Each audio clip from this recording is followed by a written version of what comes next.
When Madame Raquin sold her business and retired to the little house on the river, Thérèse felt a secret thrill of joy. Her aunt had repeated to her so often, "Don't make any noise. Stay still," that she kept all her natural ardor carefully hidden inside herself. She possessed a supreme sang-froid, a surface stillness that hid terrible fits of anger. In her thoughts, she was still in her cousin's bedroom next to a dying child. She moved softly, had the silence and mildness and the stammered phrases of an old woman. When she saw the garden, the wide river, the vast green hills climbing to the horizon, she was taken by a wild desire to run and to shout. She felt her heart thudding hard in her chest.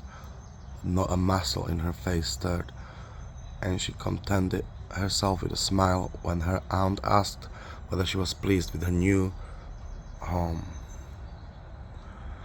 So life improved. She kept her supple manner, her calm, indifferent expression, remaining the child brought up in an invalid's bed, but inwardly she lived a burning, passionate existence. When she was alone on the grass by the water's edge, she would lie flat on her front like an animal, eyes black and wide, body twisted, ready to leap. And she would stay there for hours.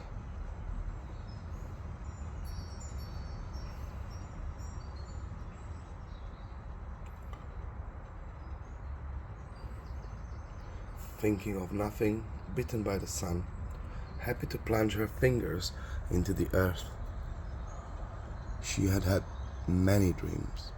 She had had dreams. She would gaze in defiance at the river as it rambled along, imagining the water was about to hurl itself upon her and assault her. Then she would stiffen, prepare her defenses, ask herself furious questions as to how she might conquer the flood. In the evening, a soothed and silent Thérèse would sit next to her aunt. Her face seemed to slumber in the gleam that crept feebly through the lamp's shade. Camille sank deep in a chair, dreamed of his Sams. The odd word spoken in a low voice was all that periodically troubled the peace of this sleepy home. Madame Raquin looked upon her children with a quiet kindness. She had resolved to marry them on to the other. She still treated her son as if he were dying. She trembled when she considered how she must pass away one day and leave him alone and ailing. So she counted on Thérèse, telling herself that the young girl would be a watchful nurse over Camille. Her niece, with her calm ways and silent devotions, inspired a limitless confidence in her. She had seen Thérèse at work and wanted to give her to her son as a guardian angel. This marriage was a foregone conclusion, already settled. The children had known for a long time that they would marry each other one day. Growing up with his thought, it had become familiar and natural to them. The union was talked of within the family as something necessary and fated.